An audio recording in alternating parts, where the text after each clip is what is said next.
My writing aspirations were something that I've always had, but it was never in the forefront of my mind until I reached a point in my life where, after failing at everything else and having made a complete wreck of my life, I decided to sit down in earnest and try to learn the craft of writing, and I threw myself into it body and soul. Happily, I learned that I actually did have a story or two to tell.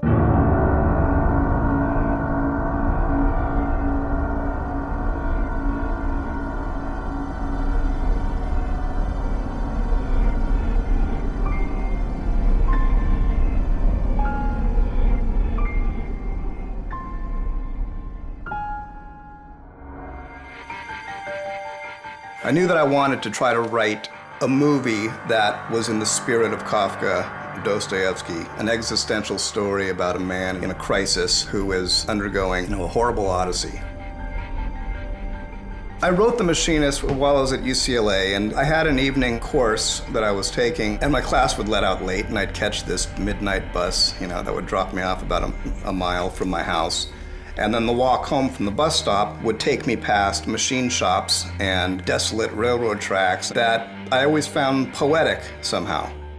What if you were to poke your head into a machine shop and you see all of these guys working at their stations and they have protective goggles on and coveralls and they all look anonymous. But I thought, what if you were to pick out any one of those guys and explore what's going on in this person's life or in that person's life? From that initial feeling that I had came the idea of a machinist who is plagued with insomnia.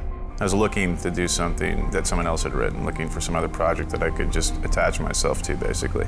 The agency I was with paired that script up with the perfect people, and Brad Anderson was the perfect director for it. When I got on board, it was kind of in a limbo zone. I heard the same thing just about everywhere I went, which was, we love The Machinist, but it's too small and dark for us. We went to a number of places in the States, and there was some interest, but again, it was like contingent on making it more understandable, taking out maybe some of the bleakness of it, which were the very things which sort of attracted me to it. Then Christian Bale read it and totally dug it. I mean, his enthusiasm for the script was probably the thing which kind of pushed us through. It was very contagious. He wanted to do this movie. Christian Bale became involved, and an agent knew of a film company in Spain that he thought would love this material and would love this package, and he called Antonia Nava at Filmax and said, listen, I've got this script, I've got Brad Anderson, I have Christian Bale. All the elements that weren't necessarily commercially friendly in the States were actually things that they thought were like cool about the project. And my assumption was gonna be, okay, they were gonna finance the movie and we'd shoot it in Los Angeles or something. That's cool, but we went over there and they're like, we'll make the film, but you have to shoot it in Barcelona, Spain. We had to take the poor movie all the way to Barcelona to find financing, but it turned out to be the perfect home for it.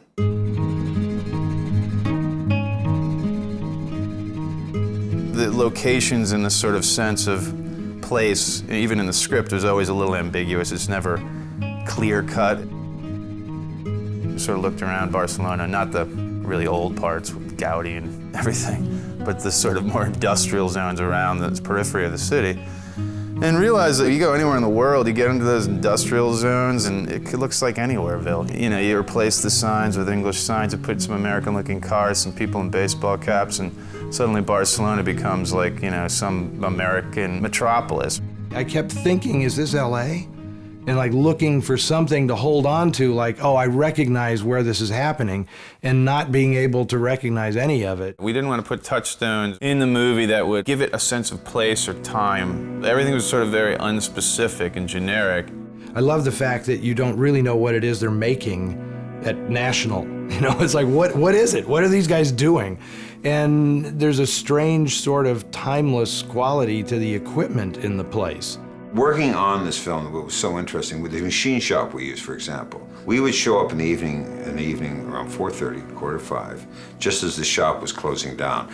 The workers would literally take their overalls off, hang the stuff up, right? We would walk in, put on our overalls, and walk into the same machine shop. It was a very real set. The smells, the laundry room, the offices upstairs at the top of the catwalks and stuff like that. There's less recreation. You just walk in and there it is. We didn't have a big budget for the movie. We did it not a big length of time, so it's just like everything was down to the wire. There wasn't a lot of chit-chat going on. We were working pretty hard. You know, I was sort of the odd man out, American director, and working with this whole Spanish crew, but it's almost sometimes ignorance is bliss a little bit. Like if there were arguments between the producers and the director of photography about money or budgets or time, like I was just blissfully out of the loop. Other times it was frustrating because you're trying to communicate the subtleties of something that you want in a performance or in what you want to do with the camera, or the light, or whatever, you know? But I was able to connect with these guys. And look, I made a whole nother movie with the same crew, and my next movie is going to be the same guys. They're like, I love these guys.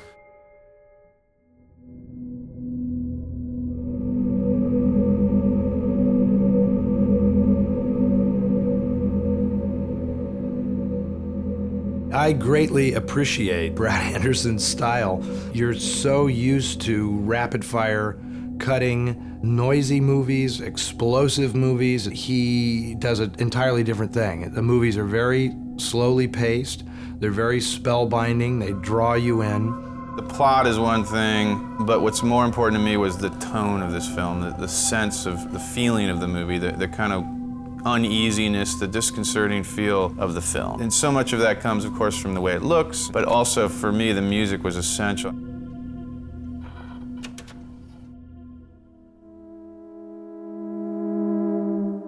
The composer, Rocky Baños, who's a Spanish composer, used the theremin, you know, that weird little Russian instrument that, you know, that you play with your hands in a magnetic field, you know?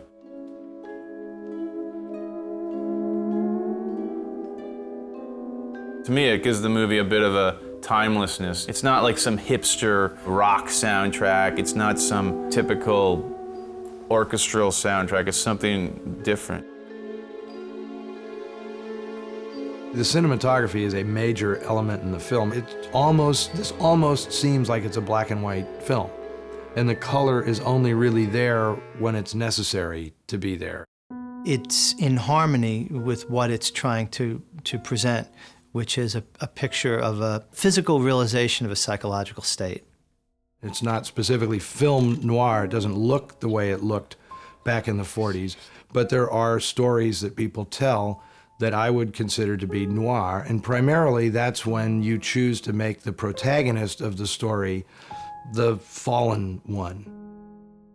I think it's important for a writer to put himself or herself into his characters. I'm not Trevor Resnick. Trevor Resnick isn't me, but there are personal elements that I put into that character and into the script. You know, the insomnia, the hand washing, you know, other peculiar quirks. You know, there were some of those things that I gave to Trevor Resnick. Scott Kozar has made a sophisticated screenplay about a guy who is eating himself alive. This film very intelligently keeps drawing you into this guy's psyche, which is not a pleasant place to go, but it's a very understandable place by the end. I was a big fan of the original Twilight Zone series because they were just such wonderful, short morality tales. How long have you known my mother? Oh, about a year. How'd you meet her? It's a pretty sophisticated examination of guilt and what guilt can do to a person. It's an unusual type of subject for a movie in this century. Every scene seems to be leading up to some moment of shock and dread or something. But the sneaky thing that the screenplay does is it keeps dropping these clues that reveal more about this man's backstory, and it doesn't just get more dreadful, it gets more human. Characters that you would not care about, that you would not really want to be in the same room with. He makes it safe for you to be in the room with them, care about them, and then he somehow disrupts it so that you actually care about whether the disruption is going to affect them or affect their life. And it becomes a much more real and significant story. Don't I look okay? If you were any thinner, you wouldn't exist. When I first saw The Machinist, I knew that it was a Christian Bale movie, and I was waiting 20 minutes for Christian Bale to come on. And then I realized that it was the skinny guy. It was Christian Bale, and I couldn't believe it. I couldn't believe my eyes. Scott literally described the character as sort of a walking skeleton, as a scarecrow. And in the course of the story, he keeps weighing himself, and he's literally just disintegrating. You know, in the script, the character gets down as low as 99 pounds, I think. So everyone figured there'd be baggy clothing, you know, there'd be ways around it. Maybe he'd lose a little bit of weight. But nobody, including Brad, had any expectation that Christian would take it as far as he did. Like De Niro gaining all the weight for Raging Bull, this was the opposite. We came to work, and it was in the front of the machine shop. We had these little dressing rooms and stuff. And I heard, Michael. And I went, go around, he says, come here. And he had his overalls on, and that skeletal form. And he took it out, and he says, there's something wrong with my ass. And he dropped his overalls there, and his ass had dropped. I said, yeah, Christian, your ass is dropped. It looked like my grandfather's ass, you know. And he went, what? I said, it's dropped. It's like, how long are you gonna take that? And he went, good. Because today's the end of it. Today I turn around, I start going the other way. He felt that he needed to do that in order to access that character and play him. He lost, I think, about 63 pounds for that role. It's just the easiest thing to do is just, have milkshakes. But for an actor to lose 60 pounds, it is an active process. It means that every hour of the day, every minute of the day, he's not eating. And every minute of the day, he probably wants to. We'd go out to dinner, and he'd ask us to describe the taste of the food. I mean, this man is a sick individual. He'd sit at the table, all amazed, and say, what's it taste like?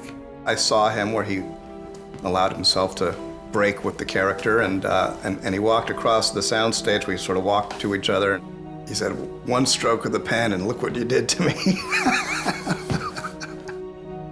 It would be very easy to dismiss what he did if it was just stupid, and it would be very easy to dismiss what he did if it was heroic or a great thing for art. But the fact that it seems to have been both makes it constantly revolve in the mind whenever you think of this movie. He did what he needed to do. When he's in that scene with Jennifer, and he does that roll like that to her, and she laughs in the bed, without him enjoying that moment, without him being in that shape, without her, none of that gets to happen, none of that magic. His realization shots are so effective with the big wide eyes. When he kicks the carpet down and there's no body after all, I mean, it's such a great reaction shot that he gives. And he's asked to do this many, many times in the film. I mean, his face becomes the overall compelling image in the film. The spectacle of Christian Bale being so thin becomes wedded to the spectacle of the guy he's playing being so thin, and becomes part of the experience. The most devastating thing to me is the last shot of him driving in the car away from the accident, where you see him the way he was. We shot that scene of him in the car, but we shot it in the course of the regular shoot, and he was still thin. We put some cotton balls in his cheeks, tried to make him look a little more put together. But then when we were editing the film, we were looking at it, we're like, man, it just, the weight thing doesn't play if you don't see what he was like before. So I just proposed to Christian, well, look, you want to come back for 2 days and we'll reshoot that scene. And the jolt that you're left with is what he looked like when he was normal.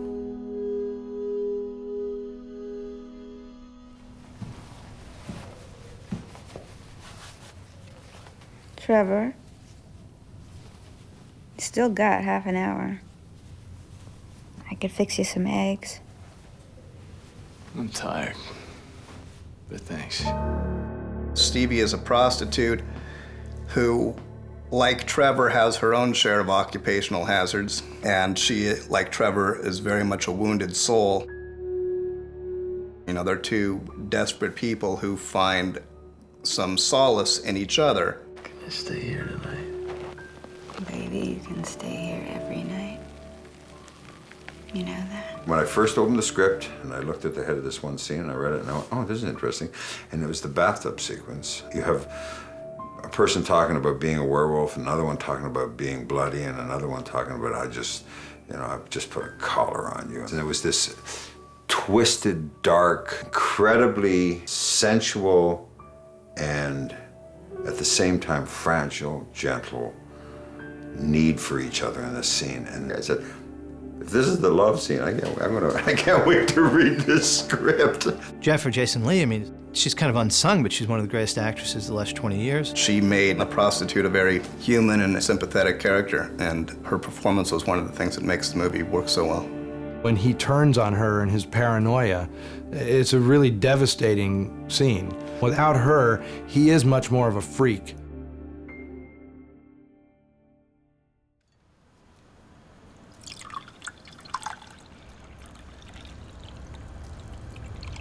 You okay? Don't I look okay? because the financing came from Spain, one of the requirements was we needed to have one of the lead characters be a Spanish actor or actress. In Scott's script, that character was an African-American girl, so he changed her into a Spanish character.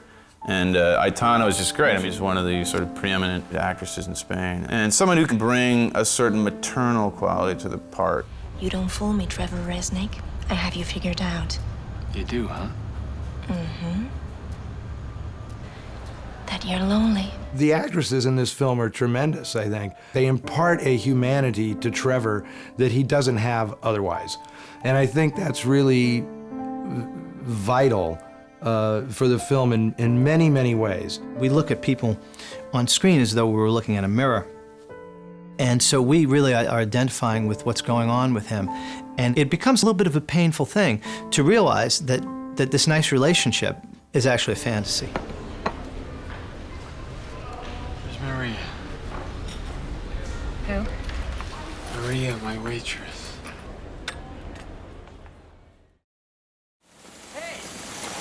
Why's that machine down? Maintenance. Takes 7 minutes to power up that mill. So where am I going to make up that 7 minutes, Miller? Your paycheck? Back off, Tucker. You know it's against regulations. What regulations? Lockout devices must be in place during cleaning and maintenance of all heavy machinery, OSHA 1989. Trevor's a little bit of an outsider. It's almost like he's working there as penance, whereas everyone else is sort of, they're workers, they're employees at this industrial kind of machine shop. So we wanted someone who he could believe could exist in that world. I come from a working class family. I have 97 first cousins. My mom had 18 brothers and sisters. Almost everyone in my family is working class. That's where Miller comes from. Miller comes from my father's generation. They're kind of heroics. They get up every day at 4:30, 5 o'clock. They go to work. They come home every night at 6:30. And their whole idea is to build a base for their family to stand upon. Many times they're kind of the fodder of big industry, and they accept that kind of loss of power, that lack of power in their lives with a certain kind of personal dignity. And that's what I wanted to give Miller. I wanted him to, all right, so I lost my arm. Big deal. Scott recommended Michael because he always saw that character as a kind of gruff, tough guy, you know, he's sort of fronting a lot of stuff. I wish there was some way I could repay you. Well, for starters, you could give me your left arm. In fact, that's why I came by here today, isn't it, Tucker? Fair's fair. Just as you kid. Ironside brings this sort of understated sense of menace to that character that is just perfect. So, yeah, he did an incredible job. When we were presented with the machine, there was not a hell of a lot we could do with it. So I had to play the hand getting caught. You know, it's not like it's acting, oh, it's hot. It's not really hot. But acting as if it's caught, like, come on. And the slow build-up. And Brad's brilliance as a filmmaker makes it a very disturbing sequence. The interesting part of the scene for me was once the character hit the floor and has lost his arm, I did not expect to be angry. That was kind of like they're all on top of me, and I wanted to get up because I've busted a lot of things over the years, and I didn't like the way I'd landed on my arm and stuff. And I had enough sense to stay in the character, and it was sort of like, no, get off me, words. And it was like this nice little burst of rage came up that was kind of, it was like, wow, that was a gift.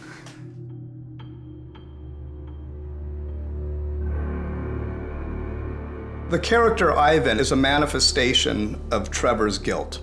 I always envisioned Ivan as being a seedier version of Trevor, physically as well as, you know, in other ways. We looked at a bunch of actors that like kind of felt physically similar to Christian Bale and actors that didn't.